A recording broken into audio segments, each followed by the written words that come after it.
Hello, hello, everyone, and welcome to this special little episode with my dear friend Toni. Today, we're going to be talking about astrology. And before we get into it, I just want to say, if you don't know who I am, my name is Athena Seye, and I am a radical guide. I'm an oracle for the many faces of the Divine Mother. I'm a multidimensional healer and creatrix, and I have created this 6-month mystery school, which I call Everyday Divinity.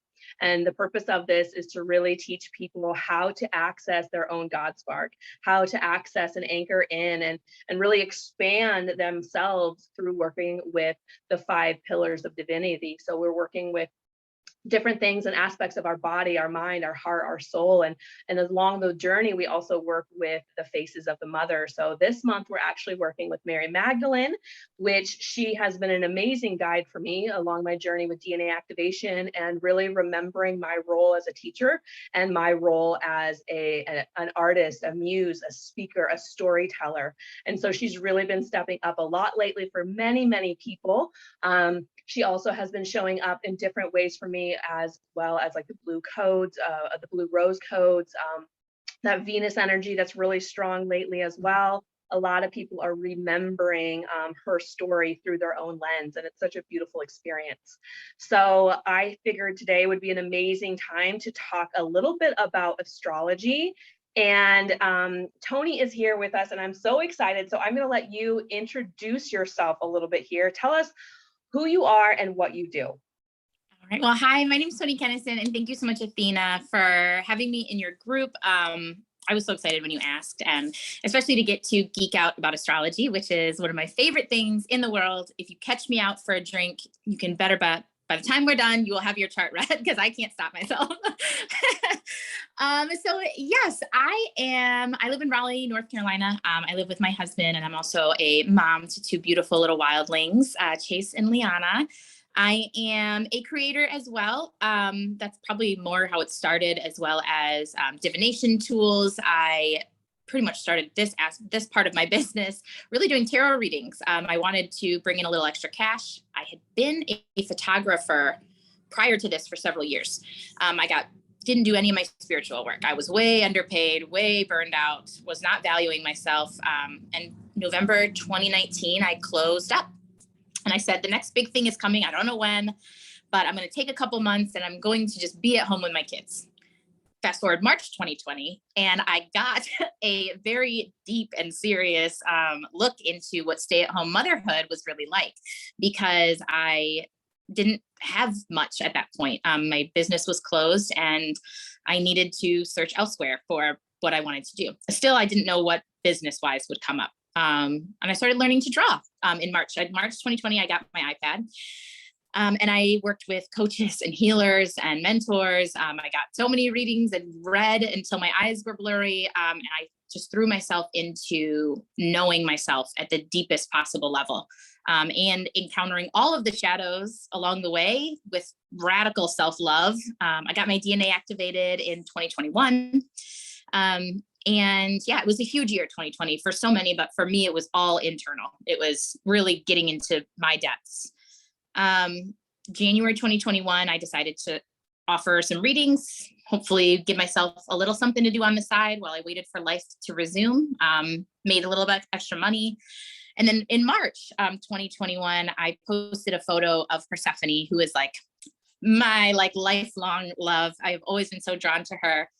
And someone asked me, they were a tarot client, if I could chime in or connect with their guides and draw them from their perspective. And I was like, I don't know how to do that. I had no idea. I was like, I can do Celtic. I've been reading tarot 10 years, but I had never done anything like that. And art had always been for me. So I went to the Woo Collective, RIP Woo Collective, I'll always miss you, because it was such a beautiful space. And I was surrounded by mystics who lifted me up in the most incredible way, and told me not to charge $75. I got yelled at. They were like, don't you dare to charge so little for your work. And yeah, modern divinity was born. And it has been, that took up most, yes, right there. I got the expansion as well right here. It was started as 5 portraits, turned into, in 2020, 72, an additional 2, including myself. It's been just an incredible, it was really a big year. But I found that I kept being called, and I hated only having like an hour with people because it wasn't enough. I scratched the surface and then they were gone. So I did a little bit more soul work, and we're still doing it always when we want to show up in the world. But I've used my astrology chart and my human design and my gene keys, all these things, to really forge a path ahead into my purpose and my design. And now my career focus is a little bit more working one-on-one with clients, in those deeper, more intimate containers. But I still just getting to love reading astrology. And it's a huge part of my business because I think the more you know about yourself, I always call it knowing your monster.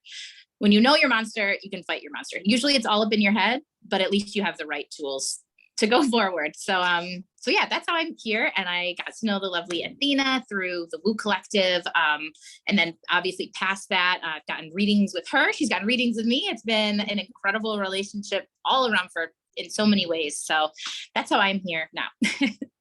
I love that. And I absolutely love her deck. I am in her original deck and the expansive shadow deck too. So I will post the link. So if you guys are interested, you can get your own hands on these, and they are just so beautiful. I mean, she did all of this artwork. Like, how can you even, and look at mine. There's mine right there. It's so good. I love yours. Yours is the one that I made in the beginning. The lighting is just so good. And yeah, all of the mystics in there, every mystic is a real person. And so many of them are in our community that we know and interact with. And it's so cool.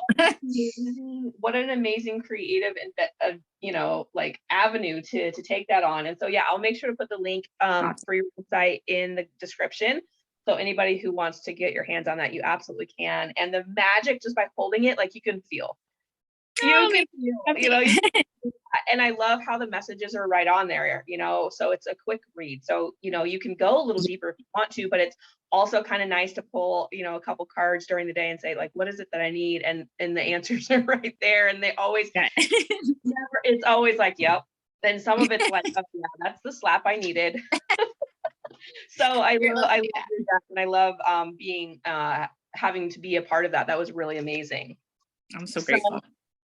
So you kind of talked about a little bit of the transition from your passion into your purpose. And so is there anything else you want to expand on that? Like how that transition, I think you really said it, but that transition. Yeah.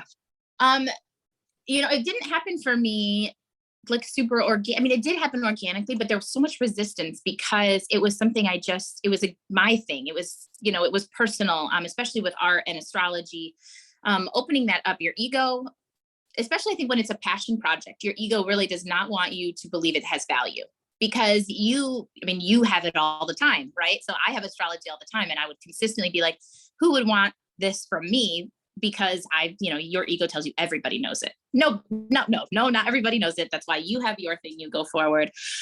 So yeah, it really has been an opening process. Like it has been a bloom for me of allowing people to see the parts of me that I hid a lot. Like I hid a lot of my astrology stuff because for a while it made me the different one. And now just embracing so many of my differences has been incredible. So yeah, it really pulls into my work, like my career, because the first thing I do, I have one actually here. The first thing I do for my one-on-one is I have cheat codes, and that has like all of your chart stuff, and I keep them right by where I read because I love having the reference. It helps us get a deeper insight into each like part of you down to the degree of each sign we can look. So it's really incredible. Yeah. And I know that you've helped me in some times where I'm feeling so much turmoil.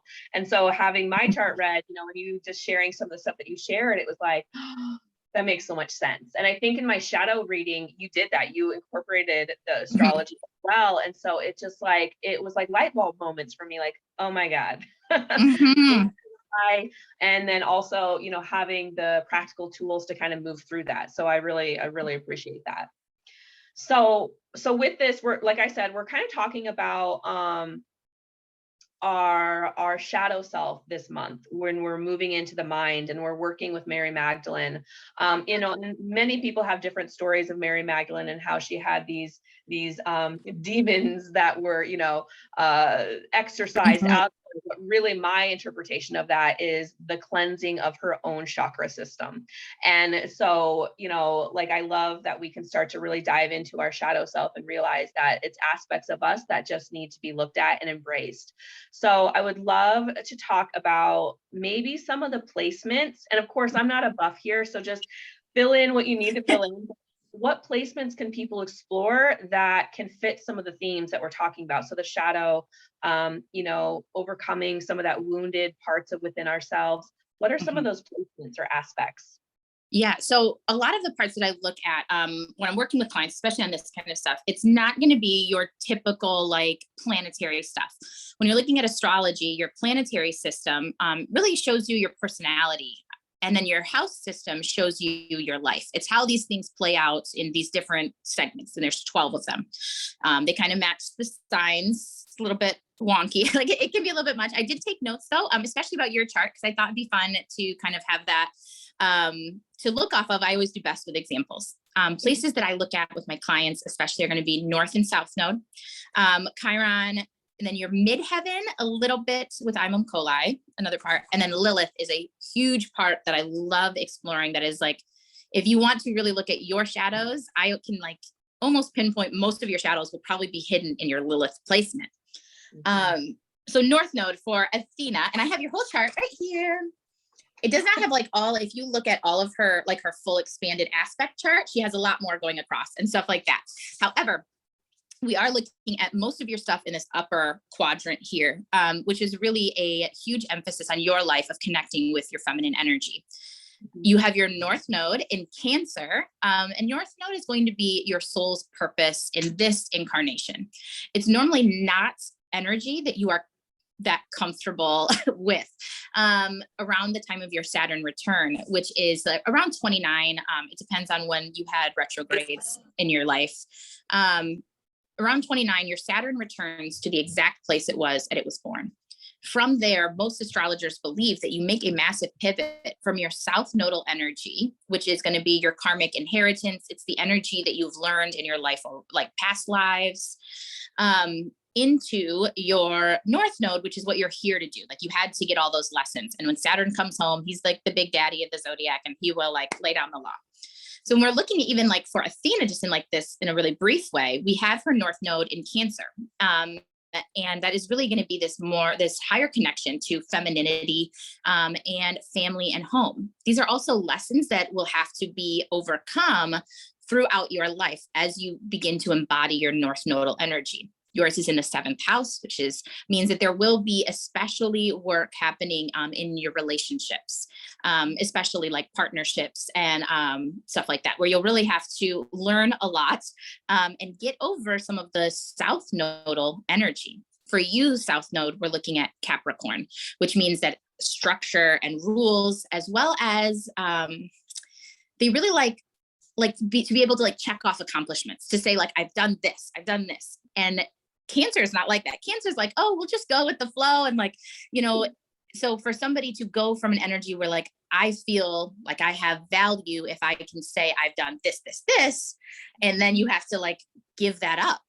Especially for you, it's in your 1st house, which means you strongly identify with your ability to output and to have checked lists and say like, I know I finished and completed it. I like this box. And you're being asked to bust out of a box and like really connect. Like Capricorn is father energy. And then unsurprisingly, your North Node, your soul purpose is to connect with the mother of all the signs, which is Cancer. So it's really fun. Like those things are cool because you can realize both where you came from. If you tend to run into a lot of issues in your South Node, like that can mean that you have a karmic inheritance. Like something came in here that you're not fully done working with yet. Like for me, I have it in Virgo, and I can be highly perfectionist and like very like analytical to a fault. Stepping into Piscean energy, Pisces is like, oh God, like it's so uncomfortable. I'm like, no. We're very similar, different but similar. So yeah, and I always love looking at. And I can see that where it played out in my life too, where I had made this big transition around that Saturn return. I decided to have children. Actually, I wasn't ever going to have children, and then after, it was probably around 33 when I decided, okay, I want to have children now. I had 2 miscarriages before that, and so that was kind of hard, and I was still healing from that. But it was like I felt like I needed that in my life, Mhm.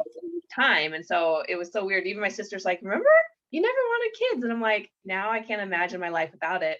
And then Yeah. also around that time too, like I really started transitioning more towards like self-employment kind of things. Like I was working part-time job, like started my fitness business as a personal trainer and things like that. But I also got stuck in that masculine energy where I was always doing. And so I Yeah. still battle with that at times where I'm like, oh my God. And I now am conscious of when I'm putting too much energy out and I'm not taking the time for myself. So it is that battle, like you said. So I love that you brought that up because that happens in real life. Like I'm living it. So Yeah. Yeah. And that's the thing, is that South Node is not something that just stops. It is something that like we continue to integrate. And that kind of like pops up and you're like, okay, we got to learn this lesson one more time. But yeah, it is super interesting that around that, like in that 30-year mark, because that you decided to have kids. Yeah, that's really cool. I always like, yeah, when I find that kind of stuff out. yeah. Another really interesting part I like to look at specifically, when we're looking at shadow stuff, is both Chiron and Lilith. Chiron is the point of your greatest wound. And it's also really important for healers because it's normally something that you cannot feel that you can heal in yourself. It's kind of just this thing you need to carry. In like Greek mythology, he was struck. He was the greatest healer throughout, many, many classical stories. And he was struck by a stray poison arrow of Heracles. He, even for all of his gifts, could not heal himself. And he was fated to be in pain and suffer for the rest of eternity because he was a demigod, an immortal being. As his last act, he actually sacrificed himself and gave his life to Prometheus, his immortality, and the gods rewarded that by fixing him in the stars as Sagittarius. So that's where we find him up there. That's why we're very philosophical and healing in that spot. But for you in your chart, you can see so much of where that greatest wound lies. And it also helps you with the people that you can really be drawn to help, because you know this wound inside and out. Chiron stays in the same sign, I think, for about 18 months. So until it like shifts. So that means everybody born within 18 months of each other share the same Chiron. And we can kind of like take us, like cynics might be like, oh, what, we all decided to reincarnate with the same wound? It's like, kinda, yeah, like we kind of did. Like we knew what we were coming here to do. But your lesson lies even more, because we share that one sign, in where it falls in your house system. Houses can be very difficult to explain in a short amount of time, so I will not try. But like for instance, Athena, you have one in Taurus, and this is considered the wound of loss. It doesn't have to be a material loss. It doesn't have to be, it can be anything. It can be a material loss or loss of stability or innocence or a person or a thing. Whatever this loss is, though, there tends to be this like feeling of it like gone out of you. And so you constantly will want to fill others. You want to help them. And you tend to be drawn to people who might feel as though they don't have a piece of them, because you know that and you can help that. It's in your 4th house. Especially wounds related to family and any like healing that would need to happen there. Especially mother wounds. The 4th house is the house of Cancer. We know Cancer is the mother sign. So again, any of these mother wounds, and even like if we can take this out of like working one-on-one, the broadest scope of humanity, you are here to heal mother wounds. Like it's just, it makes me just so geeky and excited. Knowing like you and your work, I'm like, oh. And then we get to go even deeper into this wound and we look at the degree. For Athena, who has very heavy Scorpio placements all throughout, 20 degrees is ruled by Scorpio. You're meant to do this in a mystical and almost occultish type way. You're supposed to be spiritual. And like, I always say Scorpio is like sinking into a lake at midnight. Like not everyone is going to really want to do it. Like not everyone's going to have the gall to be like, let me just surrender to whatever is under here. The people who can surrender to the midnight lake, they're one of a kind and they're incredible energies. So you are meant to do this. And a lot of the things that you might have your wound in would be things like secrets, like anything that has to do with like people being secretive around you. Also sex, death, and jealousy. Those are all Scorpio infused goodies that they like to sprinkle in. Yeah. And I totally can relate to all of that. I won't go into all, but I see it throughout my life. And so it's important to be able to understand those aspects of us and how we can start to kind of navigate through it. And yeah, I think everything that you said is exactly what I'm doing. You know, not everyone wants to go into the shadowy depths, but when we can do that, when we can actually do that and surrender to it, there's so much growth, there's so much light. And the people that are in this 6-month container, I cannot wait to see the end, like what they're going to be like. It's incredible. We've only been doing it. We're in month 2 now, just starting month 2. So that first month, there's already been so much growth, and it fills my heart, you know, and we're doing this together. So it's beautiful that you are here to be part of that too. Yeah. It's so fun just to learn about and to know yourself in a deeper way. And again, like that does not take away any of the hardships that you're going to encounter. It doesn't like stop the fact that that shadow is going to creep up from time to time. But I think that when you do know these things about yourself, you recognize it in the moment easier. And you say, you know, your monster, you go, okay, I know where this is coming from. It's not born of my highest self. And I know why I'm being triggered. And so it is just that deep knowing that helps us liberate ourselves. And especially for you wonderful people who are listening, I would invite you to look at your Lilith sign. It is one of my favorites. So Lilith, like in mythology, you know, was banished from Eden for refusing to yield, for refusing to submit. And in our Lilith placement, we find normally our greatest sense of shame. It's what people have told you are the darkest pieces of you and to hide them away. And as we reclaim that Lilith energy, like I have seen it is incredible. It is like the pop off time. It's like the biggest flex because the things that you have been told are shameful and wrong and dirty and dark about you are your greatest source of power. It's no surprise again that yours is in Lilith or in Scorpio because you have such a you're a Scorpio sun as well. Which means that, you know, especially spirituality and the even sex and power and control, everything that Scorpio is about may have been oftentimes repressed and told like, don't be too much in these areas. As you step into being the sexy, wonderful spiritual being, you reclaim so much of that energy, which can go repressed in so many wonderful women who don't know to like embody it and even to do this spiritual work. When you step into it, it just changes everything. It's so great. And yours is in the 10th house. You are born to do this for work. You're born to help liberate and be spiritual and sexy and still a wild, brilliant mother and healing wounds of all time. It's just so empowering. Mine is also in Virgo, same as my South Node. So we have like, I have also like very like those lingering, like yours is all Scorpio just underneath, even down to the placements. You can find a lot of your Scorpios and mine's all in Virgo. So I get it. But yeah, that's a really fun area to look at that I always think unlocks a lot. Yeah. And as someone, and we have to remember that astrology isn't just a chart on paper. We actually are living. So whether you're aware of it or not, we are literally living it. And so, you know, that's something that I was actually both of my, not my parents, but my grandparents on both sides were very, very religious. So very strict Baptist.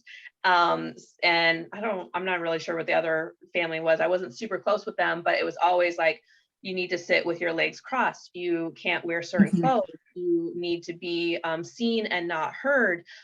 Good girls don't, like we couldn't say geez or gosh or anything. Like it was very structured. And my mom was kind of opposite of that. She was like the black sheep. She was trying to figure out, like she couldn't cut her hair. She couldn't wear pants. So I'm healing the mother wound through her experience, my experience, as well as learning that it's okay to be sexy. It's okay to do that. And I also had that time period where I went the exact opposite, where I was like the crazy, the wild, no bounds, so much fun, but it also, I also realized that during those times, I also hurt people. I was hurting myself. I wasn't embodying it all in a way that was true to me. And so like I lived that, and now I'm at that place where I am coming out, you know, moving through what I'm moving through with separation and divorce, and figuring out who I am again and what I actually love as myself. And so I just love, part of it is, it's all part of it. And like all the Kundalini Shakti stuff that I do, like that's not by accident. No. That's all to help to raise that sexual power and vibrancy, and to allow radiance to shine. So it is true. So if you guys that are watching this, if I know some of you jumped on late, you can go to what did you say, astroseek.com. Yeah, so Lilith won't show up on all of your placements. It's not actually like a planet or an asteroid. It's called Black Moon Lilith. There are two other types of Liliths. There's Dark Moon Lilith and one more, I can't remember. But most astrologers and most resources you'll find will go off of Black Moon Lilith, which is kind of a void in the sky. And yes, so you can look that up. I even just type in Lilith calculator. I would go to AstroSeek if you want to find what house it's in, because then we even further find where you're going to take this energy out into the world and how it can really change. Because even like Lilith was, you know, pushed out because of her sexuality. So by nature, she is a sexual sign for many of us. We can also find hidden kinks within that sign. And, you know, a lot of my work, I like to say, we are liberating the good girl into the diabolical woman, right? And that is so much Lilith energy, because it's not that we can't enjoy being a good girl. We can enjoy validation and praise, and we can enjoy being rule followers. But when you mark so much of your identity by following rules, you really are limiting yourself to so many different paths. Like, go off that path too, you know, like feel free to explore that too. And it's incredibly liberating. Lilith is my favorite. As soon as I learn about it too from someone else, like when I find out theirs, I like feel like I get like just like their essence a little bit more. It's just such a deeply intimate spot, so it's fun. I love that. So I know we kind of touched this just by examples of like myself and things, but those of us that are watching, how can people actually embrace these aspects within themselves? Yeah. So again, it comes down to just a deep knowing for me, and being able to place my wounds and your divine design.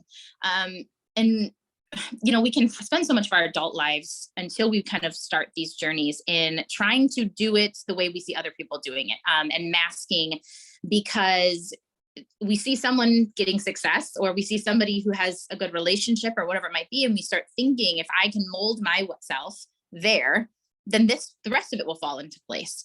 And for us spiritual people who know we've been doing the work, we realize that we were also individually designed, and it is pure divinity in and of itself, which can liberate you in just the fact of you shouldn't be doing it like them. That's not going to work. And as you can keep trying, but I think most people can probably attest that copycatting or like, you know, really following right behind somebody is not the key to happiness. The more that you step into and embrace this all of parts of your chart, but really even just yourself in all of those ways and all of your shadows. I know Athena probably talks about this nonstop, but it is really the most radical act of self-love that empowers you to change your life every single day.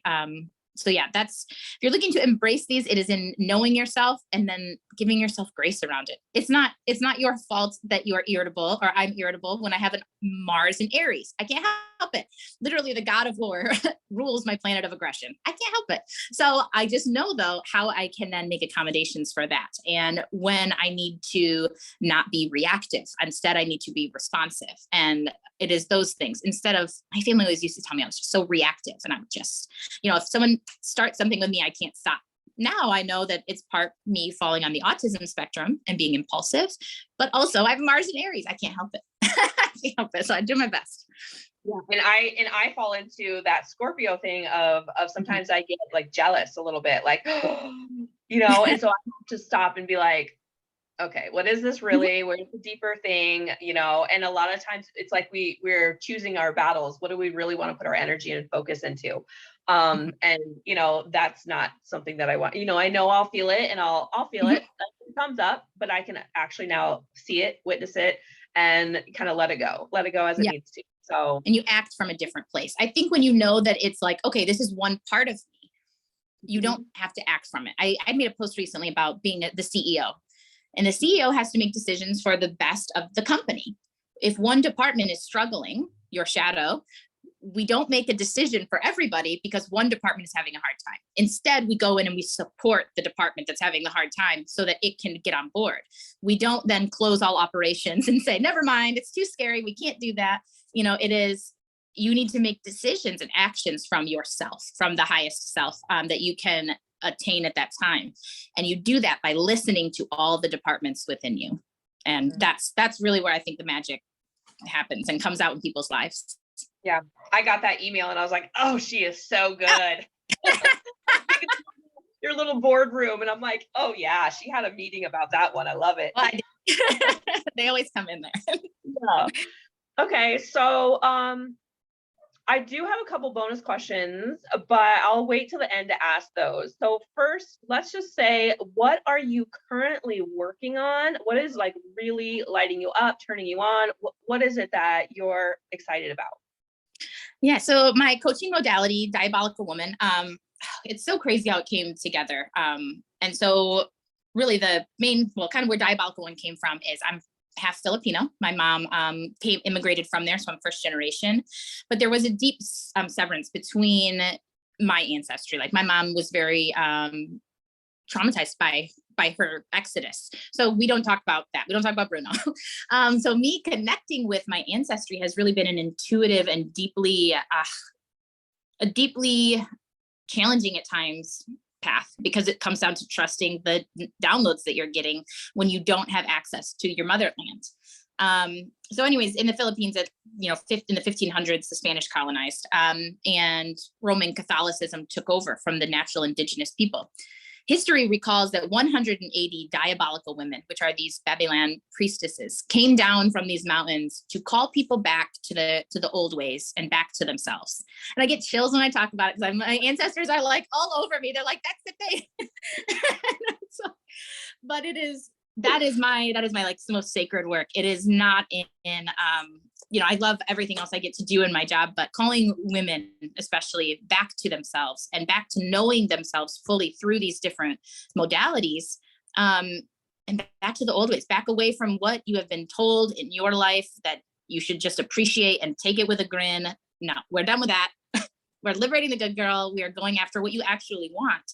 So Diabolical Woman is my modality that came through with the loving work of my ancestors. We really heal through creative expression, in the belief that is real magic. I mean, that's creating from nothing. And that has been, whether or not it's been writing, my modern divinity deck, all of the different hobbies that my ADHD brain has come across these last 30 years, I have found healing when I have been able to take what is intangible and make it physical and tangible in the world, in words or creations.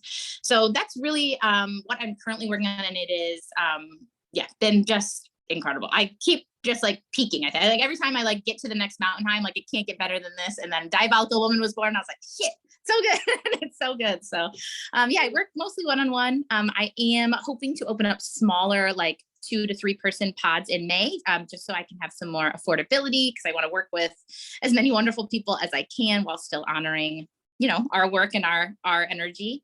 So yeah, that's mostly how I am at present. I do offer also like astrological readings, and still the occasional tarot, because I like to go back to my roots too. Yeah, absolutely. So what ways can people find you? How can people find you? Well, you can find me at my very messy TikTok. I wouldn't mind me there. It's usually a hodgepodge. You can also join my email list. I always try to like send all those out. I do have a podcast, Diabolical Woman, the podcast, where Athena has been on to speak about DNA activation, and will hopefully, yes, be on many more times in the future. But I talk to industry leaders and spiritual women who are changing the game. I just am finishing up a series of women at work, because a lot of people are not small business owners. I think we tend to run in a circle of small business owners, but speaking to people who are in a corporate world, who the first 3 episodes have been about fat phobia, neurodivergency, and then the wage gap and how to fix that within. And I sat down with just incredible people to do that. So yeah, those are ways to find me. Also, you can find me at my website. It's just ToniKeniston.com. And I'm on Instagram as well. You can find me on Facebook, but mostly that's where I'm at. It's Facebook because I'm an old dog. Yeah. Oh, me too. Me too. That's like original. And I'll put your website link in the description once this video uploads as well. So we have a few little bonus round questions. So the first one, of course, is what does divinity mean to you? Okay, so I had to think about this one because modern divinity came to me like even the title, like, because I love that it's both. I think it's cool that you have everyday divinity and mine was modern divinity, because I think that when we think of the divine, we pedestal it a lot. Like they are my main, where I fall away from Christianity was really that only one person could be godlike. When I believe that as much as Jesus was the son of God, I am the daughter of the universe. And so we all have the ability to rise in these ways. And it doesn't have to be something unattainable. We are divine simply by existence, by being, stardust and the universe all wrapped up. So divinity in its classical sense would be godlike and unattainable.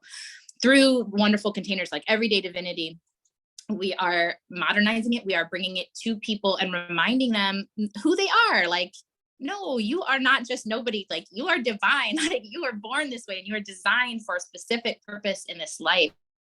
So I think it can be really empowering just to remember that who you are. So divinity is, yes, definitely, it's not anymore unattainable. I hope we're doing it every day. Already within us. We just have to peel back all the layers to rediscover that spark. And it's here. So I love that. Beautiful. Okay. So next one is, because we work with the goddesses throughout this course. So the next one is, what is your favorite food that makes you feel like a goddess? Oh my goodness. Probably can't say tacos. No, I mean, probably chocolate covered strawberries. I don't know. When I eat them, I just feel like sexy and succulent. And like, I love like the crack. And then you feel sexy when you eat a chocolate covered strawberry. And I just think of goddesses as sexy, I guess. Yeah. Absolutely. Well, because they're embracing their divinity, because they know they are. Yeah. They're not shoving anything to the side for no man. They are embracing all of them. Okay. So what are some of your favorite ways to get back into your body? So say you're having a stressful moment, you're flighty or whatever is happening, something happened. How do you get back into your body? So I've learned usually where mine is stemming from is my inner child. Usually she's the one that is making me feel the most unsafe because she feels very unsafe. And so I started tricking my body out of fight or flight by doing the things that I did as a kid to make myself feel safe, like whether or not there was a lot of noise. So I will go and crawl under a lot of blankets and I will try to like lower the stimulus as much as possible. But blankets are where I hid as a kid a lot. So that is where I will tend to go. I will also get hugs if I really need like a big body squeeze. I am far from Athena's crystal knowledge. However, I have one that I almost always gravitate towards and I probably put her away.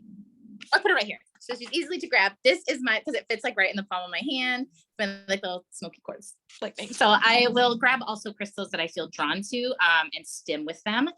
And then visualizations, if I feel like I can get into a safe space to tune out, then I will like really drop in that way and connect with Gaia through my root. But those are mostly the ways I try to trick my body out of fight or flight.